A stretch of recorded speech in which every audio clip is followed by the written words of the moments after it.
Has made it this far. Let's see if we have, okay, wonderful, everybody can hear.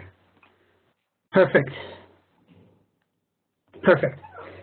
So this is the last of the 4 sessions, and we're going to be wrapping up, I hope, an exciting adventure that we've all had, looking at this beautiful, beautiful mitzvah of Tekhelet. We looked at it from the archaeological records, from the perspective of what the Torah says, how important it was in ancient times, how it was lost, and we spent a lot of time trying to understand why it was so difficult to reestablish Tekhelet and to rediscover it, even in the modern technological age, and we talked a lot about that.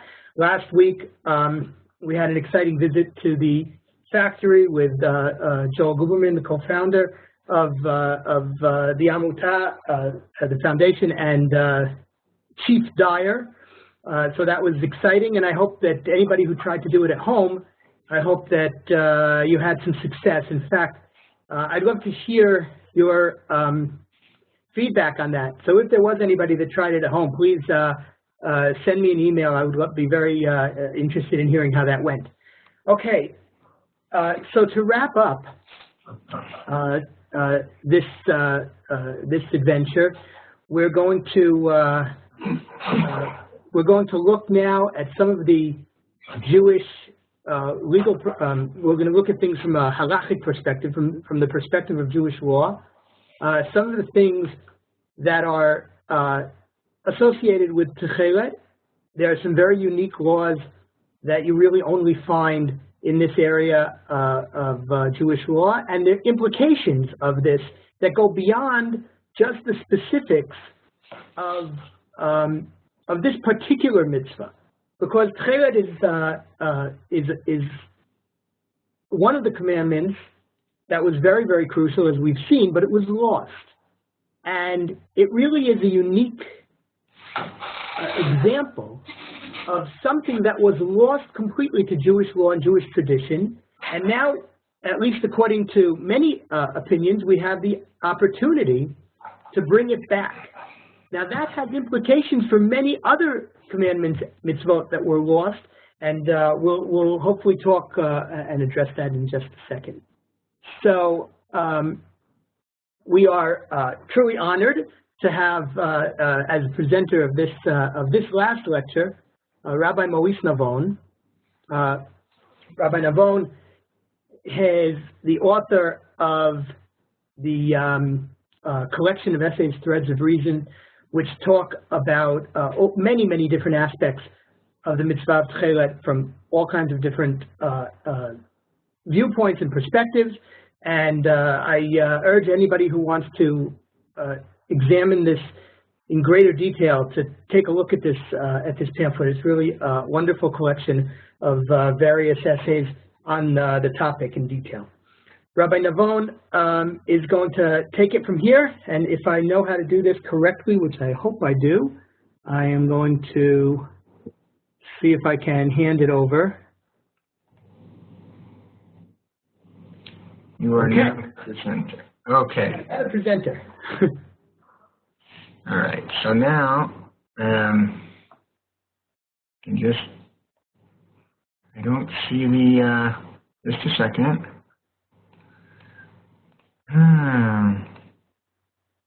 Quick start, file, share.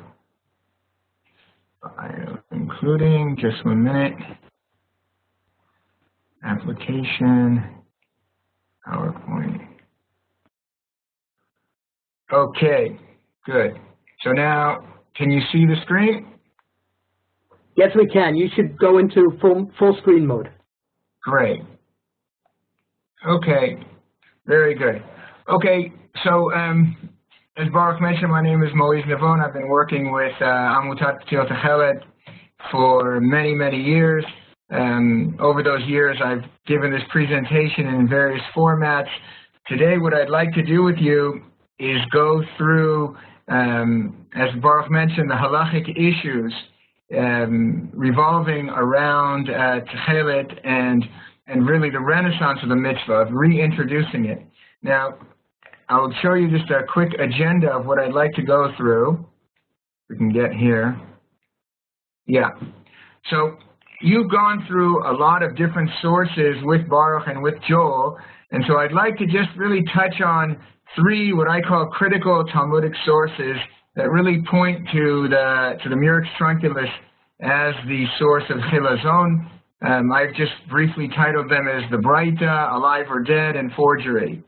After that, we'll go through the use of Tekhelet, and there's a lot of halachic discussions about the number of strings and the method of tying, the number of strings of Tekhelet that you use within the 8 strings of tzitzit. And then finally, time permitting, we'll go through a great number of halachic issues, too many to subtitle here, which really revolve around why we believe we should be doing it, why people believe we shouldn't be doing it, and we'll try to address those issues. So, without further ado, we start with the first Talmudic description. So there's a famous Gemara which is known as a Breita, and it says, you guys are looking for the Chilazon. I'll tell you what the Chilazon is. The Chilazon is a creature that its body is like the sea, its creation is like a fish, and it comes up once in 70 years, and with its blood one dies Tekhelet, and due to this, it is expensive. So now, many people look at this Breita and they say, how can you possibly say that you have the source of Tekhelet? How can you say you have the Chilazon? Its body is like the sea. Your creature doesn't look like the color of the sea. It's more or less a sandy color when it's all cleaned off and dry.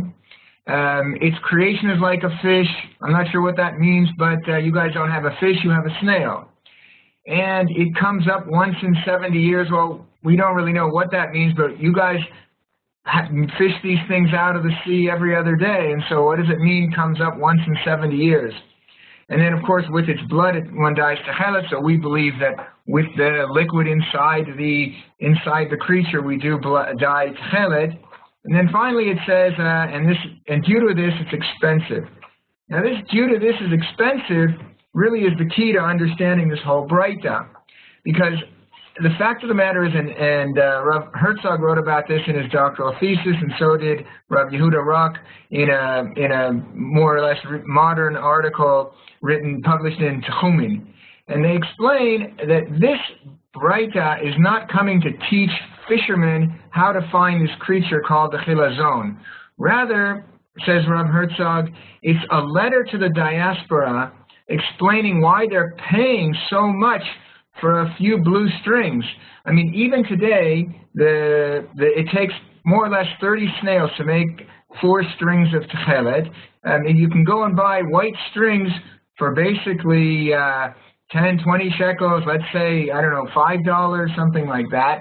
And yet we're selling these strings for 160, 180 shekels, depending on the thickness of the strings. But basically, we're selling them for 8 to 10 times more than white strings. So people want to know, why is it so expensive? So the Gemara comes and tells the people who are far away from the land of Israel and don't realize what it takes to get the Chilazon. It says that its body is like the sea. So first of all, we understand it lives in the sea, and when it's in the sea, it actually has the color of the sea floor. Whatever's growing on the sea floor, which is where it lives, so its color is like that. And that brings us to its creation is like a fish. You know, the Gra says this, and really everybody before Jacques Cousteau invented scuba equipment, they referred to things that were in the sea as a fish. The Gra says that everything that's in the sea is a fish. So really, its creation is like a fish. This means that it was born in the sea and it lives in the sea. It's just like a fish. And so what these things mean together is that you're going to have to go out to the sea, and you're going to have to look for something that is camouflaged in the sea. And then people will say, yeah, but you know, when we go to the beach, we see all kinds of broken shells on the seashore. And so we can just collect these snails. Why do you tell us that we have to make such a big deal about getting them? So the Gemara comes and says it comes up once in 70 years. Once in 70 years is not an exact count of time, but rather it's an expression. It's used throughout the Gemara as an expression, and it's used once a week, in a Tehillim that we say. It's Psalm 90 that says it's a prayer of Moshe. He says the lifespan of man is 70 years, and if he's strong, 80 years. What once in 70 years means once in a lifetime. Once in a lifetime, you're right, the snails can be found on the seashore due to something like a large storm or something to that effect. Otherwise, you're going to have to go out to sea, you're going to have to set traps, you're going to have to take time and effort to get this creature which is camouflaged in the sea, and due to all that, it's expensive. So this really explains the whole story of this Breita. It's not coming to explain exactly the chilazon, but rather why this chilazon is so expensive. Now, the next slide explains to us a little bit more detail of specifically the chilazon, and it says as follows: one is more pleased that it should be alive, so that the dye from it, and then there's a difficulty in the translation, says the late seal tzviye, that its dye should be clear or pure or successful. Rashi explains on this that the blood from a live chilazon is better than from it dead. And this takes a little bit of explaining that we need to understand something about the physiology of the snail. Inside the snail, there's a thing called the hypobranchial gland. This is this gland that you see right here when you break open the shell. And inside it are two clear liquids. One clear liquid is what's known as the dye precursor, the stuff that's going to become the dye. And the other liquid is the enzyme that makes this clear liquid into the dye stuff that we actually make Tekhelet from. So now it turns out that the enzyme does not react on the precursor until the gland has been cut open and exposed to oxygen. At that point, when oxygen, this third element, comes into the picture, so the enzyme works on the precursor and we get the dye stuff from which we can actually dye wool. Now, what's interesting about the physiology of this snail is that the enzyme begins to break down immediately upon death. And so if you were to proverbially bop the snail on the head and then wait for it to die and then break it open, cut out the gland and expose it to oxygen, you wouldn't actually get any dye stuff because the enzyme would have long broken down. And so in fact, it's exactly as the Gemara says, that it's better from it live than from it dead. The reason it uses the word better is because the breakdown of the enzyme takes time. And so if you were to kill it and then take the dye out, over time it would get worse and worse until there wouldn't be any enzyme left. And this is exactly what the Gemara explains is the physiology of the snail, or the chilazon, the creature we're looking to make Tekhelet from. The last and probably most critical for me anyway, Talmudic description, when people ask me to just give them one explanation as to why I believe that we have the chilazon and we have the correct Tekhelet, it would be this one Gemara. Now, the Gemara says, there's basically two Gemaras that talk about the color. One is this first one in Menachot. Rabbi Meir asks rhetorically, what is so special about Tekhelet? And he answers, Tekhelet is like the color of the sea, and the sea is like the color of the sky, and the sky is like the color of God's holy throne. However, these resemblances don't really help us as to what exactly is the color we're looking for. There's another Gemara in Baba Metzia that says as follows. God said, I distinguished in Egypt between the drop of semen that was to become a firstborn and that of a non-firstborn. I will exact retribution from he who attaches Tekhelet on his cloth and claims it is Tekhelet. You guys have learned about the Tekhelet. It's this famous plant source that was used for the blue dye stuff in the ancient world, and yet the Gemara here is telling us that God will punish somebody who uses this plant source to make Tekhelet. Now, what's really interesting about this Gemara is that it's saying that God will punish this person. Why is that? Because only God can tell the difference. If a person sees someone wearing tzitzit colored with the dye stuff from the plant, he will not be able to tell the difference from that made with Tekhelet from the chilazon. And so now this gives us a great opportunity to find out how close we are. We should be able to take the dye from this plant source, which is a very well-known plant, and we should be able to compare it to the blue dye that comes from our snail that we are proposing is the ancient chilazon. And in fact, we did that, and visually you cannot tell any difference between the two blue dyes.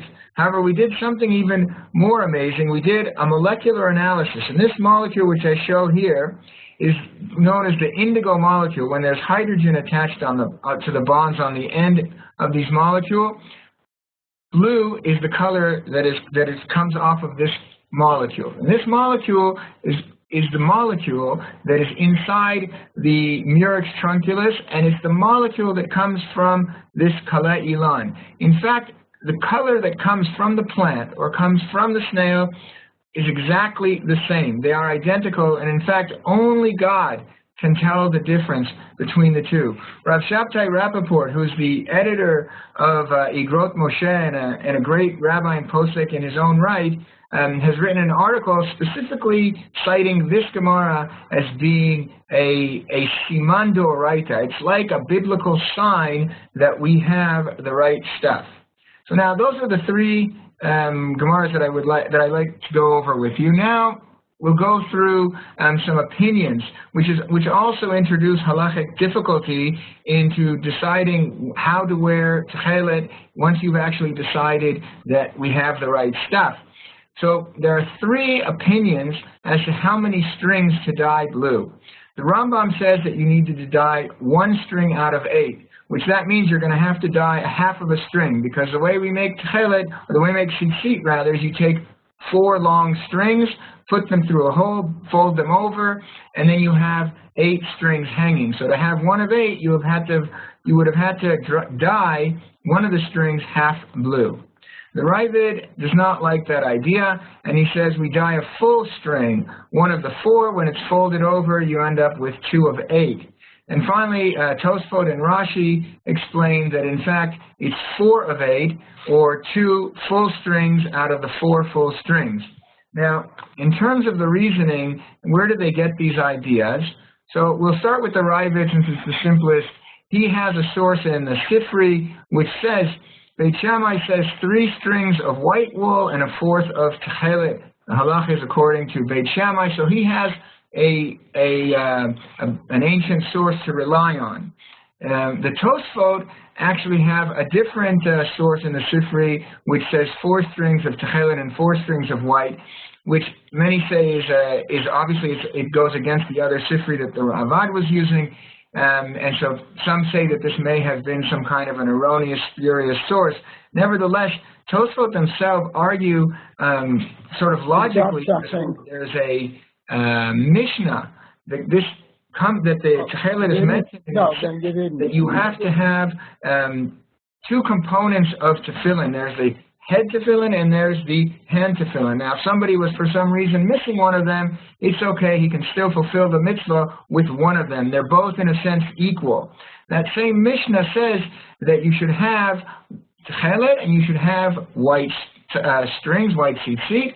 But if you're missing one of the components, so it's okay, you can still fulfill the mitzvah. From this,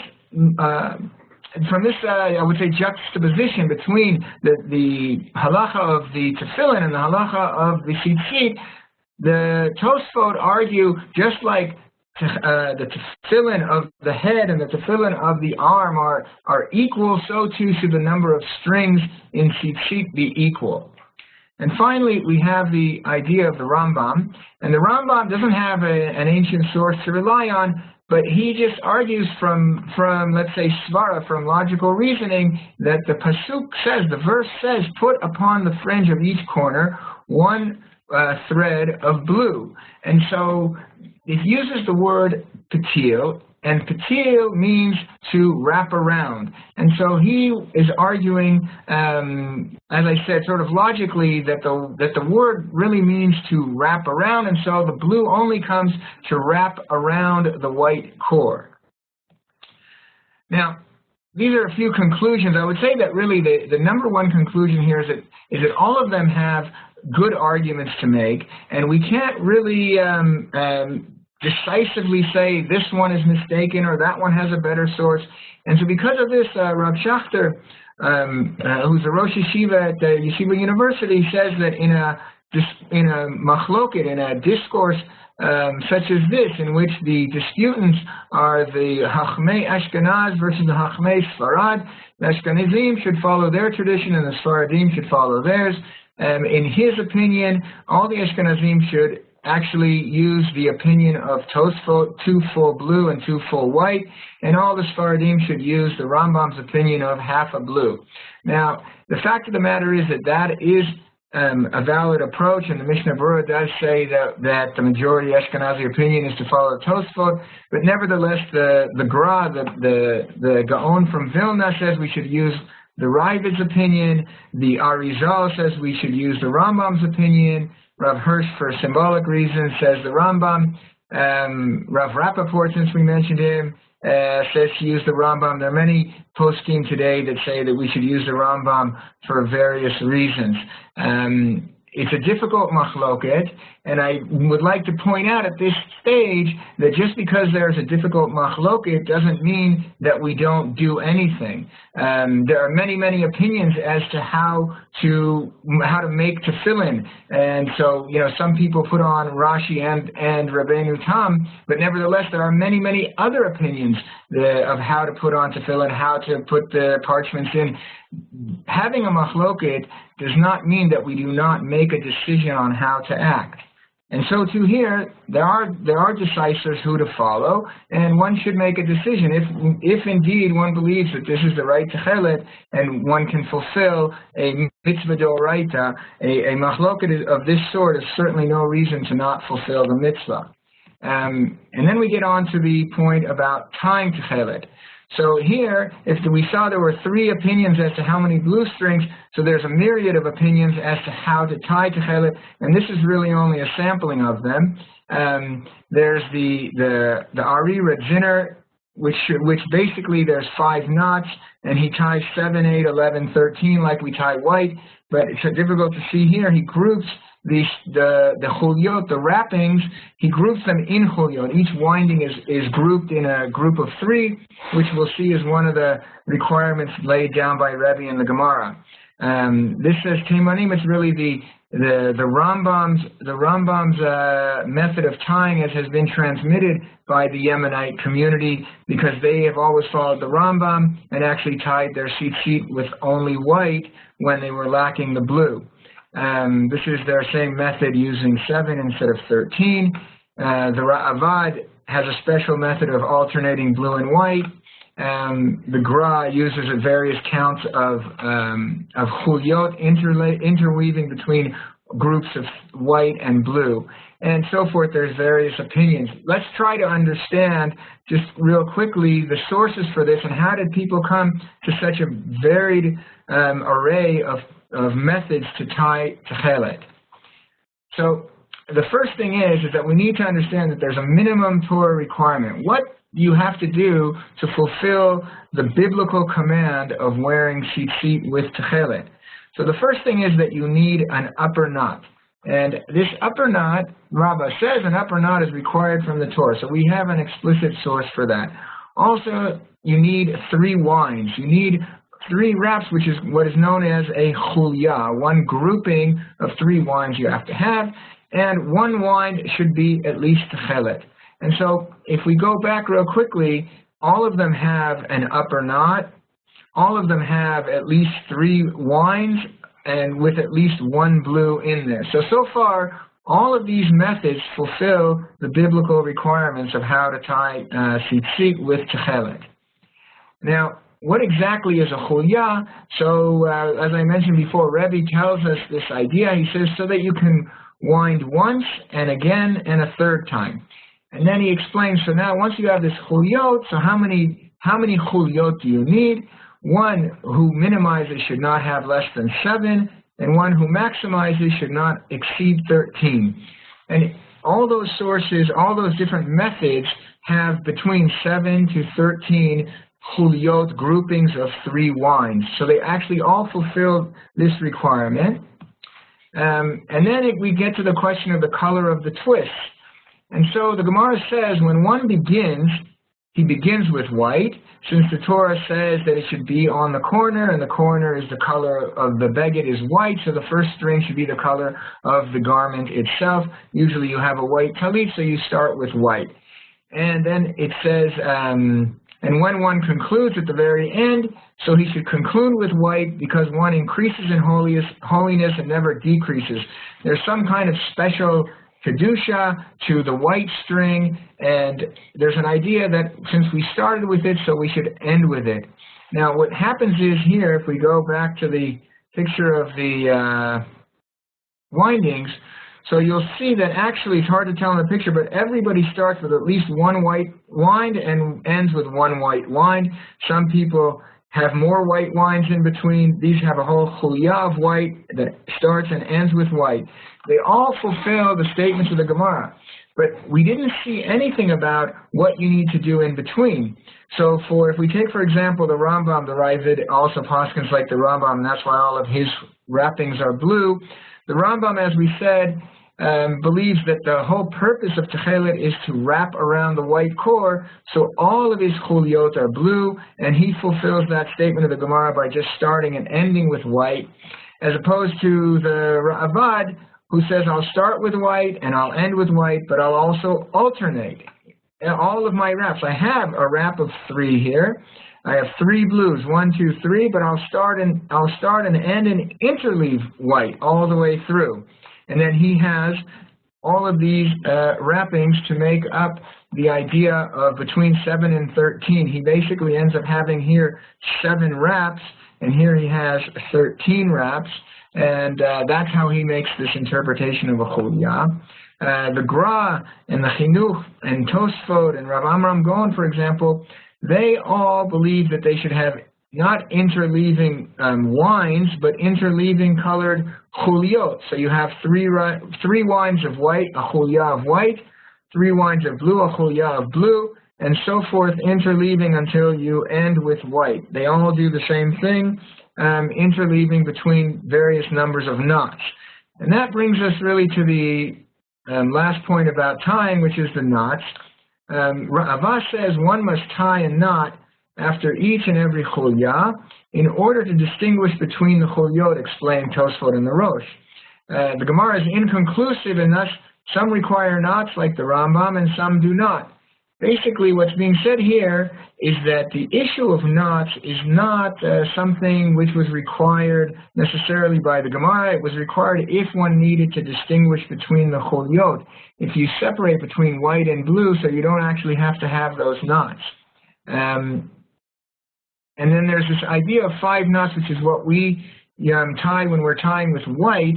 This idea of 5 knots comes from a midrash that says that the word tzitzit is numerically equivalent to 600. Adding up that with 8 strings and 5 knots, you get to 613. So this is a very nice reminder that the tzitzit are supposed to make us aware that we're to do the 613 mitzvot as much as we can every day. But the fact of the matter is, this is really a kind of a hint to the fact that we're supposed to do the mitzvot. The real statement of doing the mitzvot comes in the blue color of Tekhelet. This midrash came long after Tekhelet was gone and tried to introduce a sort of substitute reminder once the Tekhelet was missing. And so many of the poskim do not relate to it as halachically necessary in any way, shape, or form once we are tying with Tekhelet. And that brings us to the end of the windings. And so I have this next section, which is really all the halachic issues. And I titled it really here, why doesn't everyone wear Tekhelet? This is probably the number one question that I get once I'm done giving my whole lecture, which more or less you should have that question after having seen Baruch's 2 presentations and Joel's presentation, and then whatever little references I gave in these Gemaras. There's a lot of evidence pointing to the fact that we do have the ancient source in the chila zone and the way it's made in the blue dye that we extract from the chila zone. And so the question really is, why isn't everybody wearing it? And so that's what I'd like to address now. So the first thing is false Tekhelet. Maybe we don't have the right stuff. The fact of the matter is that all of the evidence that we've shown is all what could be termed circumstantial evidence. We have not found a talit in the desert that dates, 2,000 years and has exactly the murex trunculus dye in it. And so people argue, maybe you don't have the right stuff. And so what I've done here now, all of the arguments against are in red, and the arguments for are in this gray shaded font. So it says, one says that unless one has true Tekhelet, so all the strings should be white. And now, this really is not a cogent argument, because the Gemara talks about this, and it says, Lo yehet ela lavan. The white, if somebody was wearing, let's say, for example, what the Gemara is talking about, they're wearing kala ilan. They're wearing this forgery substance, not by design, but they were tricked. They went to go buy Tekhelet. The person was dishonest and sold them this forgery dye. So the Gemara wants to know, what is the status of a person wearing such false Tekhelet? So the Gemara says, you can consider it as if they were wearing white. And why is that? Because if you're supposed to have white strings and blue strings, and you have all white strings, so the string that was supposed to be Tekhelet is now just being held in place by a white string. Today, when people wear 8 strings of white, and let's say we go by the Rambam that requires 1 blue, so they have 1 white string in place of that 1 blue, they're not fulfilling anything there. And so what is being said here is the white strings must be white, those 7 white strings, but the placeholder, that 1 string that's supposed to be blue, can really be anything lechatchila.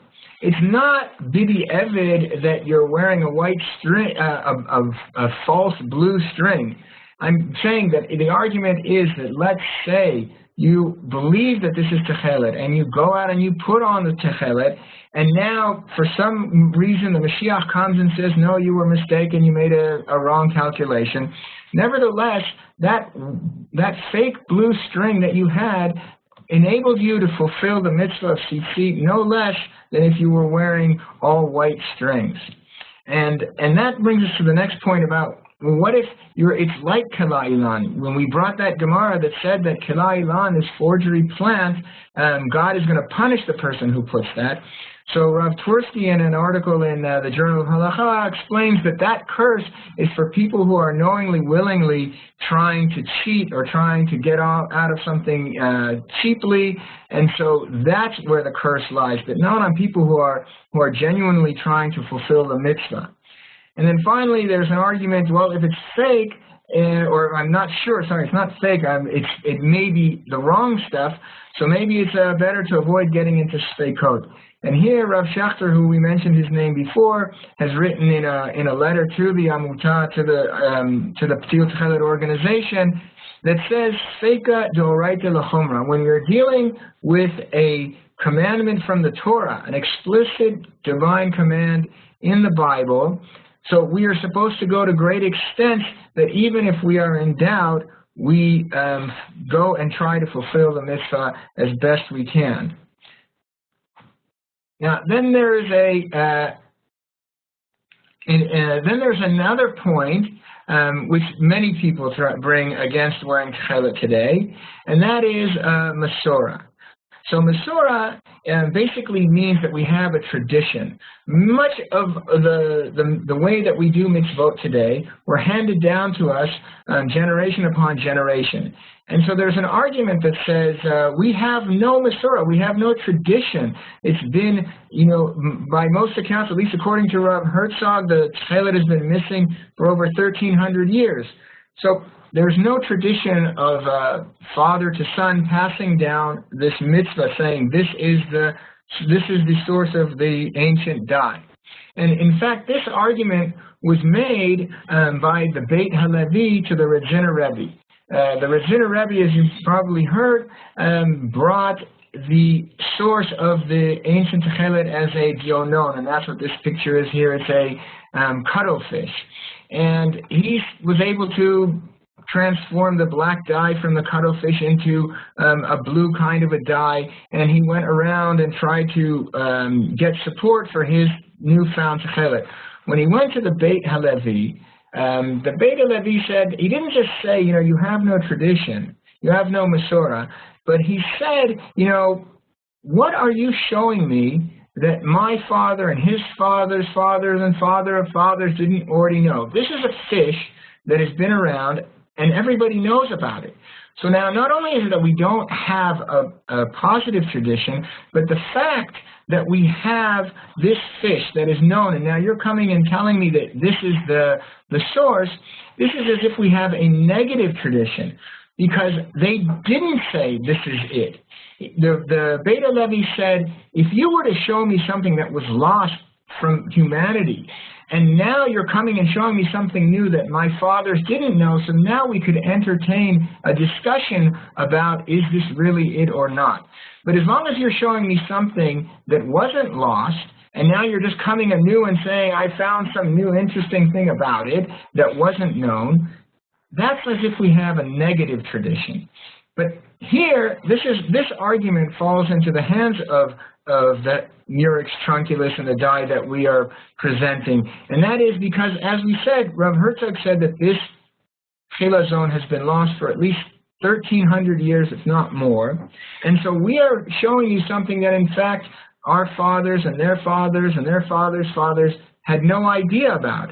And so this argument of a negative Masorah not only doesn't apply to the Murex, but actually plays into the hands of the Murex. Now, there's another issue which needs to be addressed about Masorah, and that is something that's brought by Rav Twersky, who I mentioned before, published an article in the Journal of Halacha, and he said that one does not need absolute certainty in Halacha with regard to the establishment of a factual matter, but rather all that is ever needed is a reasonable basis. Evidence has created an umdada demuchach, a relative certainty that exceeds the power of rov. Here, Rav Twersky brings all kinds of different ways that we establish halacha. Masorah, he explains, is one of them. Rov, arguing according to the majority rule, is another way that we establish halacha. There's all kinds of ways to establish what the halacha is in various cases of uncertainty. He says that evidence, which is known as umdada demuchach, is another way to establish a halachic basis for a certain mitzvah or a certain argument, even in a Beit Din. And so he argues in his article that the evidence that we have shown throughout all of these presentations is enough to establish more than a reasonable doubt that we have identified the right creature and the right dye. And then there are people who argue, but what about, we have a tradition of white, and they say, if I don't wear white, I'm going against the tradition of my family. And big rabbis have actually argued this, and I'm at a loss to understand how you could make such an argument. And my answer to them is that it's true, absolutely, that people should follow the traditions of their families. There's something sacred in the minhagim of Am Yisrael and of every family and of every group. But those minhagim, those traditions are things that were established for positive reasons, to connect us to the mitzvot, to connect us to the Torah. They are not traditions that were foisted upon us through the vicissitudes of time and diaspora. The fact that this argument that we have a tradition of white could be made by the Russians, who say we have a tradition of not doing circumcision. Would anybody argue that the Russians should not do circumcision because their parents did not do circumcision? They were not allowed to do circumcision. So too, we were not able to put on Tekhelet. Once we are able to put on Tekhelet, so of course we should make every effort, and our ancestors would only be proud and happy and I would almost say jealous that we are able and we have come to this time. And then there's the argument of Yuhara. Yuhara basically means arrogance. You know, who am I to go and put on Tekhelet while there are great rabbis who are not putting it on? Maybe I look like I'm showing off. Maybe I look like, you know, I'm trying to be better. I'm trying to be holier than thou. Look at me, I'm wearing Tekhelet. So there is an argument to be made for this, and big rabbis have been asked this question. One of those is Rav Dov Lior. Rav Dov Lior is the chief rabbi of Kiryat Arba and a big posek in his own sake, and he wrote in his letter to the Amutah, to the Tekhelet Tekhelet organization, that arguing that wearing Tekhelet is completely irrelevant. And he said that the more people wear it, the more irrelevant this question will become. We are trying to fulfill a mitzvah d'oraita. I mean, if you feel maybe some kind of arrogance, then I personally would advise you to just wear it in. But I would never say, don't fulfill a biblical commandment, right? There are ways to get around the maybe, if somebody had perhaps some kind of feelings of arrogance that he's better than someone who's not wearing it. But as I said, first of all, you have a big posek who says that this question or this argument is irrelevant. And like I said, I'm giving you another option to just wear it in. But even anyway, he said this many, many years ago, at least 10, 15 years ago he wrote this. And I would say that today, based on how much Tekhelet is out there and the awareness of it, that this argument has gone to be much weaker than it was even then. So then, one of the big, big questions that people ask is the Gedolei Hador, the big rabbis. What are the big rabbis doing? Why aren't the big rabbis wearing it? How can we wear it if the big rabbis are not wearing it? And this is a legitimate concern, absolutely. You know, who are we? We're basically giving you a few little lectures here and there. You know, Gedolei Hador, the great halachic decisors of our generation, spend their days and hours going through these kinds of issues, and they certainly have greater breadth and depth to understand the issues that we're discussing. So if they have not taken it upon themselves, who are we to take it upon ourselves? So I was invited to present these ideas to Rav Shlomo Fisher, who sits on the Badatz in Yerushalayim, and he basically made this argument to me. He said, I'm not big enough to make this decision, but Rav Elyashiv is the Gadol Hador at the time, and he said, what does Rav Elyashiv say? So I said, well, you know, Rav Elyashiv actually wrote a Psak Halacha on this. So he said, quick, give it to me, I want to read it. So I gave it to him, and he scanned through it very quickly, and he looked at me and he said, he's not answering the question. He's just pushing it aside. Somebody who understands the parlance of the big decisors, so they could see that he brought several arguments which were really just arguments pushing aside the question. He wasn't making a decision that one shouldn't wear it, okay? And even much later in time, Rav Elyashiv's foremost student, Rav Moshe Mordechai Karp, wrote a letter to Rav Tebger, who's the rabbi of the Tekhelet Tekhelet organization. And he writes here, I'll just read it I'll try to translate it quickly in English. He says that even though technically for a number of reasons we cannot obligate somebody to put on Tekhelet as Rav Elyashiv has written, nevertheless, of course, the people who have merited to understand and to clarify the halachic issues according to all of its details, they must fulfill this mitzvah, and there is the emusag shabusha, and there's no concept of embarrassment when you're fulfilling a mitzvah. One shouldn't be embarrassed. One shouldn't feel arrogant. One shouldn't feel anything. And he goes on to say that there's great merit to those who have identified this and looked into it and have decided to fulfill the mitzvah.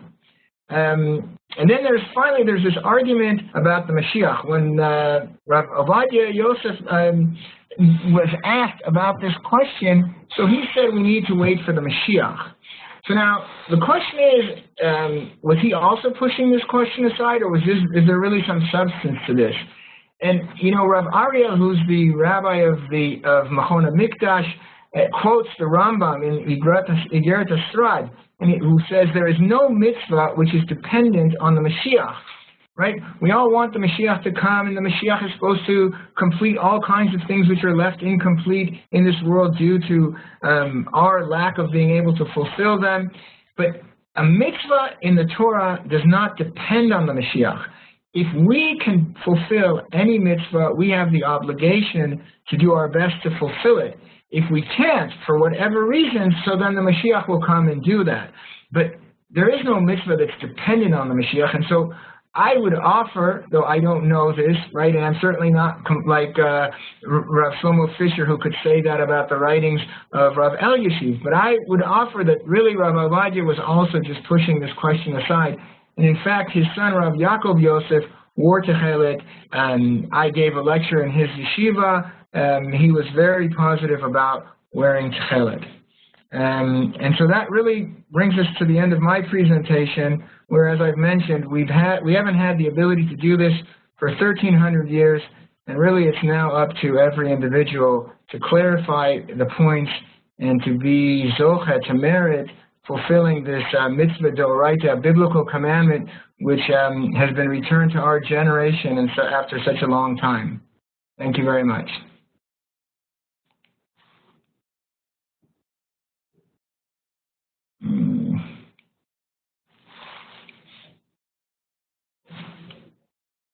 Not hearing.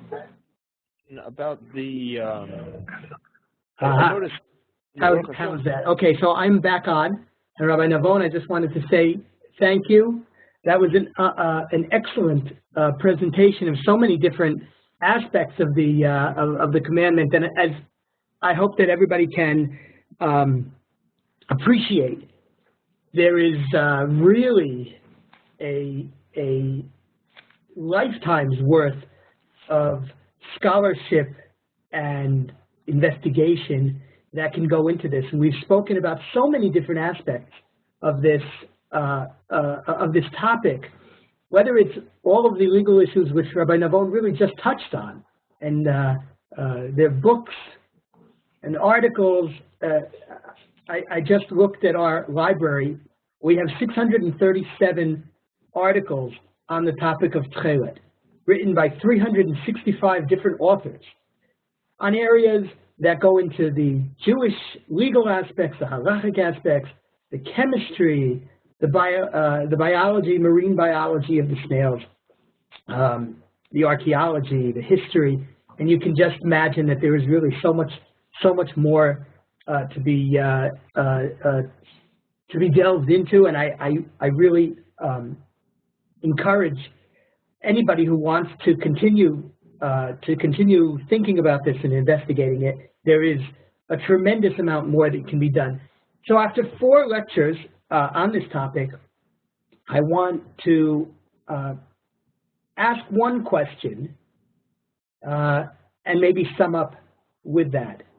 And Rabbi Navon alluded to it when he spoke about the questions that are really not questions that are associated particularly with Tekhelet, but rather kind of meta questions that go into the philosophy of Judaism, Jewish law, and our relationship to the past, our relationship to our traditions, our relationship to what we have accepted, what has come down to us, authenticity, perhaps, to try and do something the way it was done 1,300 years ago, or 2,000 years ago, or 3,000 years ago, the way the Bible intended for things to be done, as opposed to things that have come down to us through and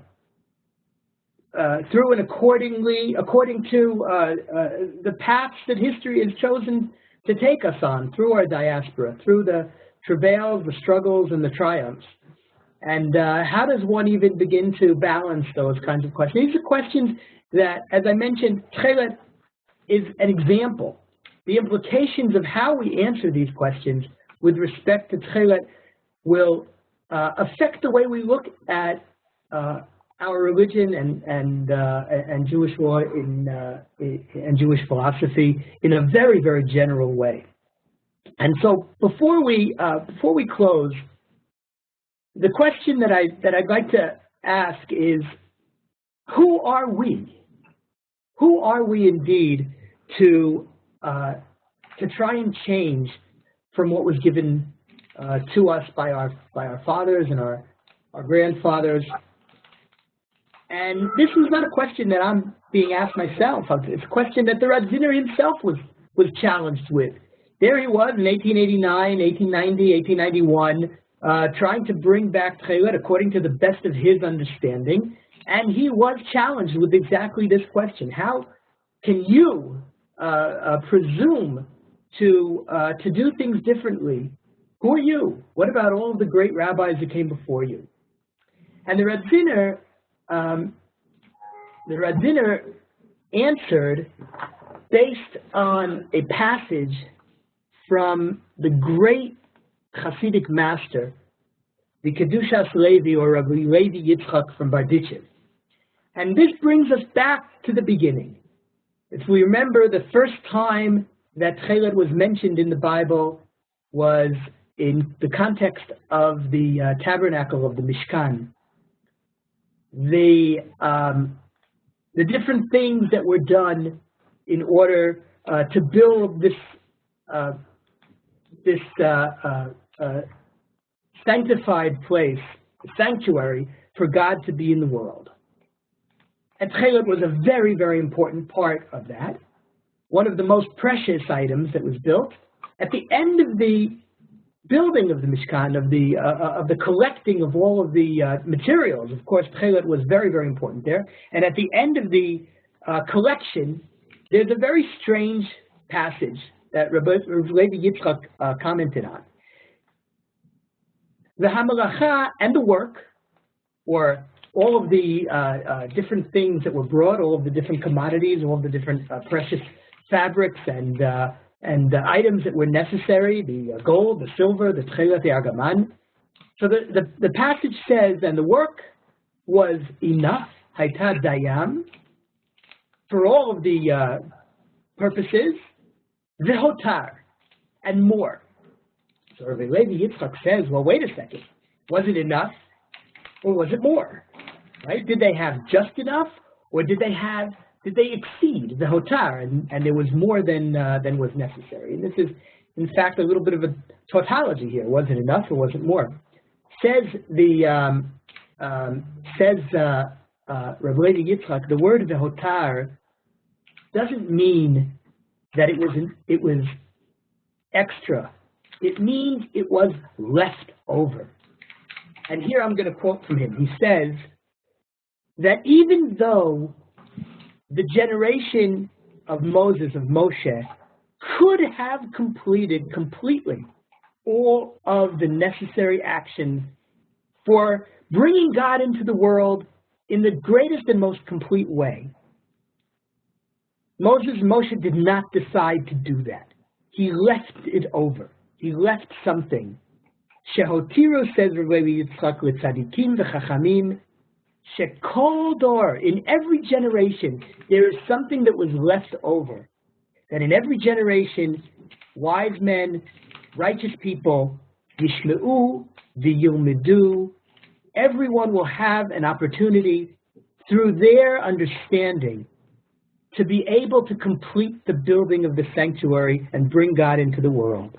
They, in every generation, will continue this work, yigmeru habinyan v'yosifu midata, and they will complete the work, or they will add on additional bricks, if you will, into this sanctuary from their own knowledge and what they, in their generation and in every generation, are able to accomplish. And the Radziner had a beautiful, beautiful understanding of the sentence that we read this past week, this Shabbat, was Parshat HaChodesh. And of course, we read from the Torah, HaChodesh Hazeh Lachem. The first mitzvah in the Torah, Rashi even asks, what do we even need anything beforehand? we should really start with that because that's when we really get down to business. So the first commandment that was given to the Jewish people as a nation was, HaChodesh HaZerachem, this month is for you the beginning of the month, and it's the sanctification of time, the sanctification of the new moon. But the Radziner, in a beautiful pun, says, don't read it, HaChodesh HaZerachem. The first most fundamental commandment is not this month is to you, but rather HaChadash HaZerachem. This chidush, this new way of looking at things, innovation, something new. That is the fundamental commandment that God gave to the Jewish people. Every single day, every single moment, try to find what is new, what can be innovative, what can be experienced in a way that you have never done it before in your relationship with God, in your relationship with the Torah, in your spirituality. What can you do that you've never done before and that has never been done before? And I think that we have to take this balance with us. Tradition is so important, but we can't let tradition stifle us from expressing ourselves in ways that could never be done before, in ways that we've never been able to experience before. And I think that's something that we can take with us from all of these different lectures. So much new comes into the world. How can we use what's new to have a better appreciation, a better understanding, and a better, each and every day, better methods of understanding the eternal words of the Torah and of God. And this is something that I personally take with me all the time. When I kiss my tzitzit in the morning, I think, okay, today, what can we do today that's going to be special and different and important in ways that I haven't had before. I hope that everyone takes whatever messages you take with you from this.